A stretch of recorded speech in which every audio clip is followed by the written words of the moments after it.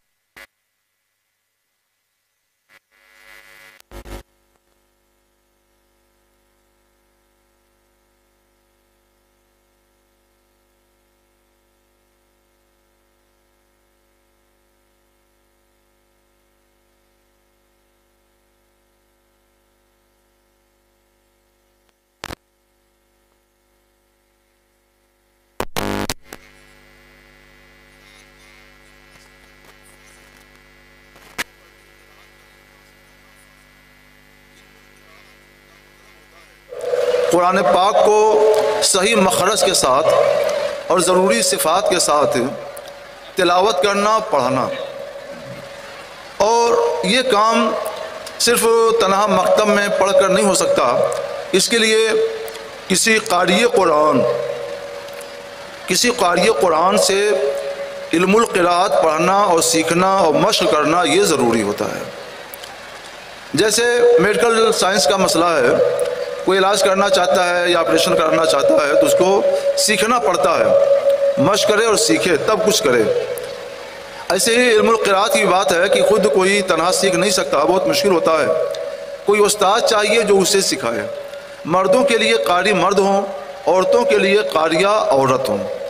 اب الحمدللہ قاریہ عورتیں بھی پائی جاتی ہیں، ان عورتوں کی خدمات حاصل کی جائیں جو صحیح طور پر قرآن پڑھنے کی تعلیم دیں اور قرآن کے حروف کو صحیح مخارج کے ساتھ ادا کرنے اور پڑھنے کا طریقہ اور ڈھنگ عورتوں کو سکھائیں۔ یہ مردوں کے لیے بھی ضروری اور عورتوں کے لیے بھی ضروری ہے۔ اس میں کچھ حصہ واجب بھی ہے، کچھ حصہ سنت بھی ہے، اور بڑا حصہ اس کا بنیادی طور پر وہ فرض ہے۔ تو نماز میں جو تلاوت قرآن یا قراءت قرآن فرض ہے وہ یہی ہے کہ صحیح طور پر صحیح مخرج کے ساتھ قرآن پاک پڑھا جائے، اور احادیث نبویہ میں جو فضیلت آئی ہے کہ جو تلاوت قرآن کرتا ہے تو اس پر اللہ کی رحمت نازل ہوتی ہے، رحمت کے فرشتے وہاں اترتے ہیں، سکون قلب اترتا ہے، اور اس کی قبر کے ارد گرد فرشتے یا کوئی فرشتہ حاضر ہوتا ہے۔ قیامت کے دن وہ سورہ اس کے لیے سائبان بن جائے گی، بدلی بن جائے گی، اڑتے ہوئے پرندوں کے سب بن جائے گی وغیرہ وغیرہ، اپنے گھر والوں کی شفاعت کر کے بخشوائے گا، اور اپنے بہت سے اساتذہ اور دوسرے مومنوں کی شفاعت کر کے بخشوائے گا۔ یہ جتنی بھی فضیلتیں آئی ہیں ان تمام فضیلتوں کا تعلق قرآن پاک کو صحیح قرأت کے ساتھ پڑھنے سے ہے۔ نماز میں قرآن پاک پڑھنا فرض ہے کہ اگر نہ پڑھے تو نماز ہی صحیح نہیں ہوگی، چاہے فرض نماز ہو، چاہے نفل نماز ہو، چاہے واجب یا سنت نماز ہو۔ اس کا بھی تعلق اسی قرأت سے ہے، علم القراءت سے۔ صحیح طور پر قرآن پڑھیں۔ حدیث پاک میں ہے سرکار صلی اللہ علیہ وسلم نے فرمایا کہ تم میں سب سے افضل وہ ہے جو قرآن سیکھے اور سکھائے۔ تو قرآن سیکھنے اور سکھانے کا ادنا درجہ، پہلا درجہ یہی ہے۔ اس کے بعد اس سے اونچا دوسرا درجہ یہ ہے کہ قرآن پاک کو ترجمے کے ساتھ پڑھے اور سیکھے، اور اس سے بھی اونچا درجہ یہ ہے کہ قرآن پاک کو اس طور پر سیکھے کہ معنی مراد کو سمجھے اور اس کے احکام جو اس سے ثابت ہوتے ہیں اس کو بھی سمجھے، اور ضرورت پڑے تو اس کے احکام بھی قرآن پاک سے نکال سکے۔ تو یہ سب سے اعلیٰ اور اونچا درجہ ہے۔ یہ درجہ بڑے بڑے فقہا کو ملتا ہے۔ نیچے کا درجہ عربی پڑھنے والے جو اچھے اساتذہ اور طلبہ ہوتے ہیں ان کو مل جاتا ہے۔ یہ شریعت کی آسانی ہے کہ عام لوگوں پر نہ آخری درجہ فرض کیا نہ دوسرا درجہ فرض کیا، عام لوگوں پر صرف پہلا درجہ فرض کیا ہے کہ تجوید کے ساتھ اور صحیح مخارج کے ساتھ قرآن پاک کو پڑھو، کیونکہ دوسرا درجہ ہر شخص حاصل نہیں کر سکتا، اور جو تیسرا درجہ بہت ہی اونچا بہت ہی بلند پایا اس کو تو عام لوگ حاصل ہی نہیں کر سکتے۔ تو جو پہلا درجہ ہے اس پہلے درجے کو حاصل کرنے والے بھی لوگوں میں سب سے افضل ہیں اور سکھانے والے بھی لوگوں میں سب سے افضل ہیں۔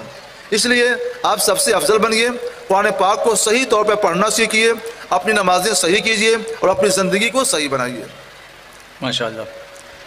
اس کے لیے سنی دعوت اسلامی کی طرف سے معلمات کا انتظام بھی ہے، مختلف علاقوں میں ہمارے مکاتب بھی ہیں، خاتون معلمات اس کا درس دیتی ہیں، سینٹرز بھی قائم کیے گئے ہیں، اور کبھی کسی کو گھر پر جا کر پڑھانا ہو تو اس کا بھی انتظام کیا جا سکتا ہے۔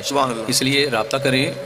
لا علمی کی وجہ سے شاید آپ کو یہ تشویش ہوگی کہ ہم پڑھیں تو کہاں پڑھیں، تو ایسا نہیں ہے۔ نہیں تو بہت بڑی بات ہے کہ ماشاءاللہ عالمی تحریک سنی دعوت اسلامی نے علم القراءت سے آپ کو آراستہ کرنے کے لیے، سنوارنے کے لیے پورا انتظام کر رکھا ہے، اور یہ بھی یہ پیشکش کر رہے ہیں کہ اگر کوئی چاہتا ہے کہ اسے گھر جا کوئی پڑھائے تو اس کے لیے بھی انتظام کیا جائے گا انشاءاللہ۔ آپ کنویں کے قریب تو آئیے، کنویں میں پانی بھرا ہوا ہے، انشاءاللہ آپ کو سیراب کرے گا، آپ آسودہ ہوں گے۔ ہاں، بمبئی میں خاص طور سے ہر علاقے میں ہمارے سینٹرز ہیں جہاں پر بہت اچھا آپ کے گھر کے مرد حضرات وہاں جا کر کے معلومات لے سکتے ہیں کہ یہ انتظام کہاں ہو سکتا ہے۔ وہ نہیں تو آن لائن کر سکتے ہیں، آن لائن بھی ہے، یہ تو بہت اچھا ہے ماشاءاللہ۔ جی، تو آپ کو نہ کہیں جانے کی ضرورت نہ کسی کو گھر آنے کی ضرورت، صحیح بات، آن لائن بھی انتظام، بلکہ کورسز چل رہے ہیں ماشاءاللہ۔ آپ لوگ کوشش کریں کہ جو آن لائن سلسلہ ہے نا اس سے آپ لوگ جڑ جائیں اور آن لائن قرآن پاک کو صحیح پڑھنے کی ضرور کوشش کریں۔ یہ فرض ہے، یہ فرض ترک ہو رہا ہے، اور آن لائن میں بڑی سہولتیں ہیں، آسانیاں ہیں۔ انشاءاللہ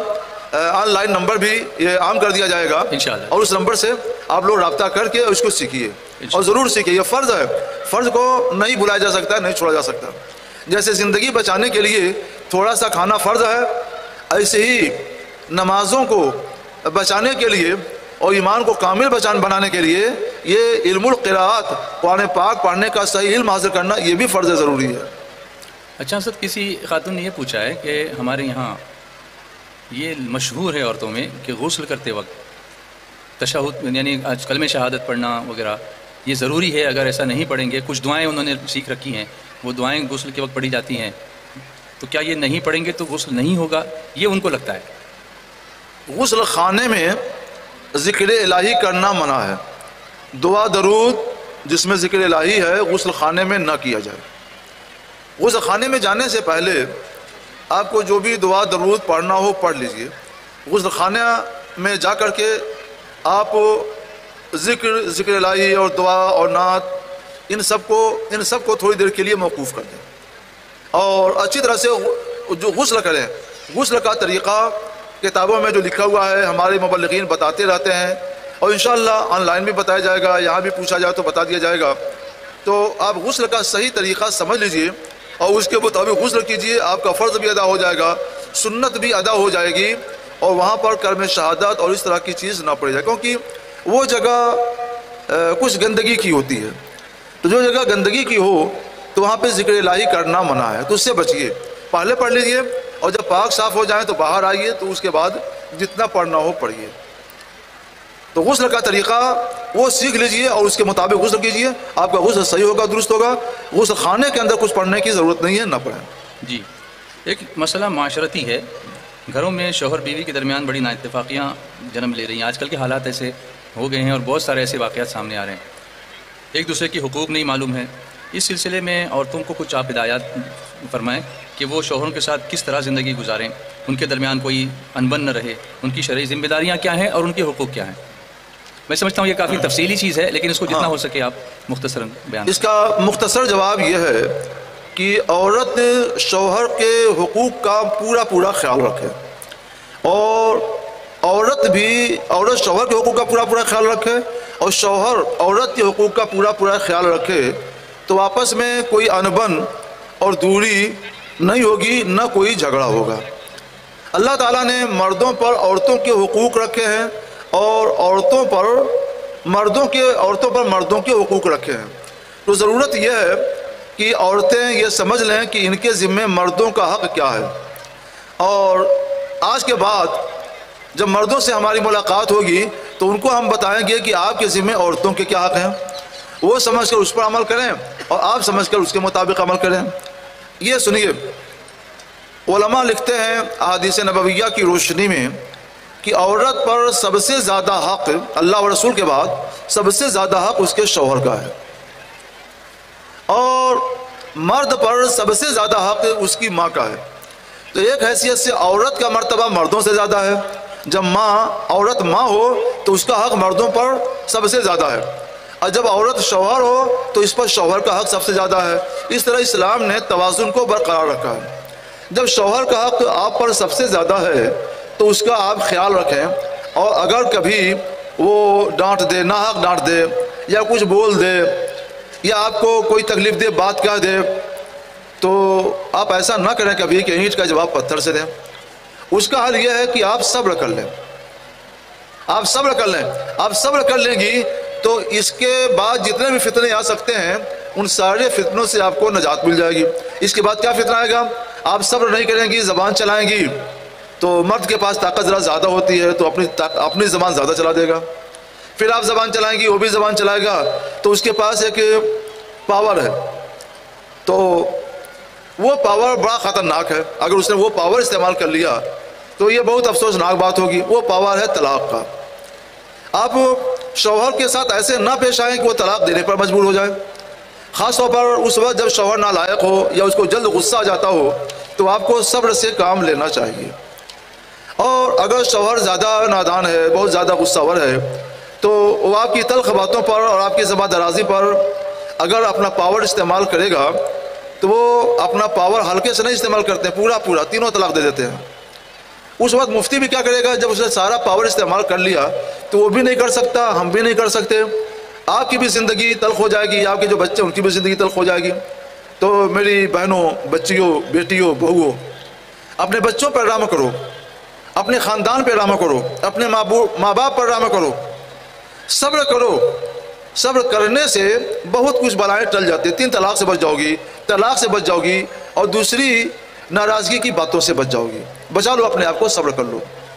حدیث پاک میں سرکار صلی اللہ علیہ وسلم نے فرمایا، من صمت نجا، جو خاموشی اختیار کر لے تو نجات پا جائے گا۔ تم چپ رہو گی تو شوہر کتنا بھی بڑبڑائے گا تو بڑبڑاتے ہوئے چلا جائے گا، آخر اس کا بھی تو منہ دکھے گا نا، تو وہ چلا جائے گا، اور جھگڑا سب سے بڑا مسئلہ یہ، جھگڑا ختم ہو جائے گا، طلاق سے نجات مل جائے گی۔ آج سب سے بڑا مسئلہ طلاق کا ہے، یہ ہم لوگوں کے لیے بھی مصیبت بنا ہوا ہے، اور اس میں عام طور پہ لوگ سمجھتے ہیں کہ قصور شوہر کا، نہیں، قصور دونوں کا ہوتا ہے، شوہر کا بھی ہوتا ہے، بیوی کا بھی۔ کم شوہر کا قصور ہوتا ہے، زیادہ تر یہ ہوتا ہے کہ شوہر نے کچھ کہا تو بیویاں شروع ہو جاتی ہیں، پھر وہ شروع ہو جاتے ہیں، اور معاملہ چلتا رہتا ہے، بیوی چپ نہیں ہوتی، تو بھی سوچتا ہے کہ اپنا قصہ ختم کر لینا ہی بہتر ہے، وہ اپنا پاور استعمال کر لیتا ہے۔ تو کوشش ہو کہ اپنا پاور استعمال نہ کرے، آپ صبر سے کام لیں، اس کے حقوق کو سمجھیں، اس کا حق کیا ہے، اور پھر اس کے مطابق آپ زندگی گزاریں۔ حضرت اس پر بھی ایک سوال کے ساتھ ایک جڑا ہوا سوال ہے، طلاق کی بات آپ نے فرمائی، لیکن خلا کے واقعات بھی بڑھ رہے ہیں، خلا ڈیمانڈ کرتی ہیں، تو اصل میں خلا ہے کیا، اور جو بچیاں خلا کا ڈیمانڈ کرتی ہیں ان کو کیسے سمجھایا جائے؟ خلا کا ایک راستہ شریعت نے رکھا ہے۔ جب میاں بیوی میں انبن بہت زیادہ ہو تو حکم یہ ہے کہ دونوں طرف کے پنچ آئیں، دونوں کی شکایتیں سن کر دور کریں اور دونوں کو بہتر زندگی گزارنے کی تعلیم دیں، سکھائیں۔ اس کے باوجود نباہ کی جب کوئی راہ نہ ہو تو شوہر کو حکم دیں کہ طہر کے زمانے میں، پاکی کے زمانے میں ایک طلاق دے کر کے اس کو آزاد کر دو۔ لیکن اگر شوہر طلاق دینے کے لیے تیار نہیں، انکار کرتا ہے ہم طلاق نہیں دیں گے، اور عورت اس کے ساتھ رہنے کے لیے تیار نہیں، کسی طرح سے عورت کو گوارا ہی نہیں کہ اس کے ساتھ رہے، تو اب ان دونوں کی زندگی کیسے گزرے گی؟ اس کے لیے شریعت نے خلا کا راستہ بتایا ہے۔ خلا کا مطلب یہ ہے کہ شوہر نے عورت کو جو مہر دیا ہے یا نکاح میں جو مہر مقرر ہوا ہے، عورت شوہر سے درخواست کرے کہ اس مہر کو معاف کرنے کی شرط پر آپ مجھے ایک طلاق دے دیں، اور شوہر اس مہر کو معاف کرنے کی شرط پر طلاق دے دے تو عورت اس مہر کو معاف کر دے، کہا دے میں نے معاف کر دیا، تو ایک طلاق باہر پڑے گی۔ تو خلا بھی یہی خلا ہے، تو خلا بھی طلاق ہی ہے۔ مہر کے بدلے میں یا عورت کی طرف سے مال کی پیشکش کے بدلے میں شوہر جو اسے ایک طلاق دے، اسی طلاق کا نام خلا ہے۔ مال کی پیشکش نہ ہو، شوہر فری میں طلاق دے دے تو وہ طلاق ہے، اور فری میں طلاق نہ دے بلکہ عورت مال کی یا مہر کی پیشکش کرے اور اس مال کی شرط پر شوہر عورت کو طلاق دے تو اس کو خلا کہتے ہیں۔ اس کی ضرورت اس وقت پیش آتی ہے جب عورت طلاق چاہتی ہے اور شوہر کے ساتھ رہنے کے لیے کسی بھی طور پر آمادہ نہیں ہوتی، تو اس وقت ہدایت کی جاتی ہے کہ شوہر کو کچھ دے دو تاکہ تم کو یہ آزاد کر دے، اسی کا نام خلا ہے۔ ایک عورت نے یہ پوچھا ہے کہ میرا نکاح ہوا، مجھے ابھی مہر بھی نہیں دیا گیا اور میرے ساتھ کوئی تعلق بھی قائم نہیں ہوا، میں اپنے سسرال بھی نہیں گئی، لیکن ایک دن میں سسرال گئی تو پتہ چلا کہ وہ لوگ جہیز کا ڈیمانڈ کر رہے ہیں، تو میرا جی نہیں چاہا کہ میں وہاں پر رہوں، میں وہاں سے واپس آ گئی، تو کیا میں خود کو طلاق دے سکتی ہوں آزاد ہونے کے لیے؟ نہیں، عورت خود کو طلاق نہیں دے سکتی، اس کو صبر کرنا چاہیے۔ اور جہاں تک جہیز کے ڈیمانڈ کا معاملہ ہے تو یہ ہمارے سماج میں بھی اس کا انفیکشن ہو چکا ہے، روز بروز اس کا تعدیہ ہوتا جا رہا ہے۔ تو یہ کہنا کہ جب گھر گئی شوہر کے تب معلوم ہوا کہ یہ لوگ مطالبہ کر رہے ہیں، ڈیمانڈ کر رہے ہیں، یہ بات زیادہ حد تک سنی نہیں جا سکتی ہے۔ یہ تو سب کو معلوم ہے کہ لوگ لالچی ہو گئے ہیں اور جہیز کا ڈیمانڈ کرتے ہیں۔ کچھ خاندان ایسے ہیں جن کے بارے میں کہا جا سکتا ہے کہ نہیں کریں گے، لیکن زیادہ تر خاندان جو دین سے تھوڑی سی دوری اختیار کیے ہوئے ہیں وہ ڈیمانڈ کرتے ہیں۔ اس لیے عورت کا یہ کہنا سمجھ میں نہیں آتا، اسے ضرور معلوم ہے، ماں باپ کو بھی معلوم ہوتا ہے، اشارے کنایے میں جہیز لینے والے کا بھی دیتے ہیں، تو یہ معاملہ پہلے ہی پاک صاف رہنا چاہیے۔ اور رہ گیا مسئلہ عورت کے اختیار کا، تو اس کا ایک حل یہ ہوتا ہے، اور آج کل کر لینا چاہیے کہ یہ کیس بہت بڑھ رہے ہیں، کہ نکاح کے وقت میں ہی عورت یہ شرط لگا دے کہ شوہر مجھ سے جبری جہیز کا ڈیمانڈ کرے یا مجھ پر ظلم و زیادتی کرے، تو قاضی شریعت کو حق ہوگا کہ ظلم و زیادتی یا ڈیمانڈ ثابت ہونے کے بعد وہ تفریق کر دے، مجھ کو شوہر سے جدا کر دے۔ تو ایسی صورت میں عورت کو حق دیا جائے گا کہ وہ قاضی اسلام کے ہاں جائے، قاضی شریعت کے ہاں بتا دے، قاضی تحقیق کریں گے کہ واقعی عورت جو دعویٰ کر رہی ہے یہ صحیح ہے، تو قاضی تفریق کر دے گا، نکاح دے گا کہ میں نے تمہارا نکاح فسخ کیا اور تم کو تمہارے شوہر سے جدا کر دیا۔ اب وہ عدت گزار کر کے جہاں چاہے نکاح کر لے، اور یہ بھی آزاد ہے جہاں چاہے نکاح کر لے۔ یہ ایک طریقہ ہے، اس طریقے کے مطابق تفریق ہو سکتی ہے، اور اس طریقے کے مطابق اب نکاح میں شرط لگا دینا چاہیے، کیونکہ ہمارے سامنے ایک نہیں بہت سے کیس آ رہے ہیں اور آ بھی چکے ہیں کہ جہاں جھگڑا ہوا، کچھ بات بڑھی، اور تو عورت کورٹ میں دعویٰ کر دیتی ہے جھوٹ، کبھی کچھ سچائی بھی ہوتی ہے اور زیادہ تر جھوٹ ہوتا ہے، کہ ہم کو جہیز کے لیے یہ پریشان کیا جاتا ہے، یہ تکلیف دی جاتی ہے، یہ ایزائیں دی جاتی ہیں، اور مار ڈالنے کے لیے بھی کہا جاتا ہے، وغیرہ وغیرہ، جتنا اس کو جھوٹ سمجھ میں آتا ہے سب لکھوا دیتی ہے۔ اس کے بعد وہ کیس نہ ایک لمبی مدت کے لیے چلتا رہتا ہے۔ تو اچھا، اب شوہر سے کہیے تو کیس ہو جانے کے بعد شوہر بھی ضد پر آمادہ ہو جاتے ہیں اور وہ طلاق نہیں دیتے ہیں، اور کورٹ بھی جلدی طلاق نہیں دلواتا ہے۔ اب یہ مقدمہ 4 سال 5 سال جب تک وہ چاہے چلتا رہتا ہے، اس کی بھی زندگی برباد اور اس کی بھی زندگی برباد۔ اس لیے آج یہ شرط لگا دینی ضروری ہے۔ شوہر طلاق نہیں دیتا ہے، عورت اس کے ساتھ رہنا نہیں چاہتی ہے، یہ شرط رہے گی تو ایک تیسرا شخص جو قاضی شریعت ہے وہ تحقیق کرے گا، تحقیق کرنے کے بعد ظلم ثابت ہوگا، جہیز کا مطالبہ ثابت ہوگا، تو وہ فوراً نکاح فسخ کر دے گا، تفریق کر دے گا، اور دونوں کی زندگی آسان ہو جائے گی. لیکن ابھی جو سوال میں نے پوچھا تھا اس صورت میں تو پہلے سے نکاح ہو چکا اور وہاں سے کوئی شرط نہیں لگی ہے, تو یہ تو خود کو اس طرح سے الگ نہیں کرا. اس میں عورت خود کو اپنے آپ کو طلاق بھی نہیں دے سکتی ہے, اور عام حالات میں قاضی شریعت کو بھی حق نہیں ملے گا. اگر شوہر عورت پر ظلم ڈھاتا ہے, مسلسل نان و نفقہ نہیں دیتا ہے, عورت کے پاس نہیں جاتا ہے, اسی زندگی کو معلق کر رکھا ہے, لٹکا رکھا ہے, تو اس صورت میں عورت کو یہ حق ہے کہ بغیر نکاح میں شرط کے بھی وہ قاضی شریعت کے پاس جائے, مقدمہ دار کرے اور قاضی تحقیق کر کے نکاح فسخ کر دے, تفریق کر دے. مگر دقت یہ ہے کہ آج جھوٹ کا بازار گرم ہو چکا ہے. جب قاضی تفتیش کرتا ہے تو شوہر کہتا ہے کہ نہیں یہ غلط کہتی ہے, میں اس کو رکھوں گا, رخصت کرائیے, میں اس کو اپنے ساتھ رکھوں گا, اچھی زندگی گزاروں گا, اس کے ساتھ اچھا برتاؤ کروں گا. اب قاضی کے پاس عورت کا دعویٰ ثابت ہی نہیں ہو پاتا, اس لیے قاضی کو فسخ نکاح کا حق نہیں مل پاتا. یہ دقت پیش آتی ہے. جی جی, اس کا لحاظ علماء کو بیٹھ کر کرنا چاہیے کہ جو بھی آسان راستہ اس کو اپنائے, اور سب سے آسان راستہ وہی ہے کہ نکاح کے اندر شرط لگائیں. اور ایسی حالت میں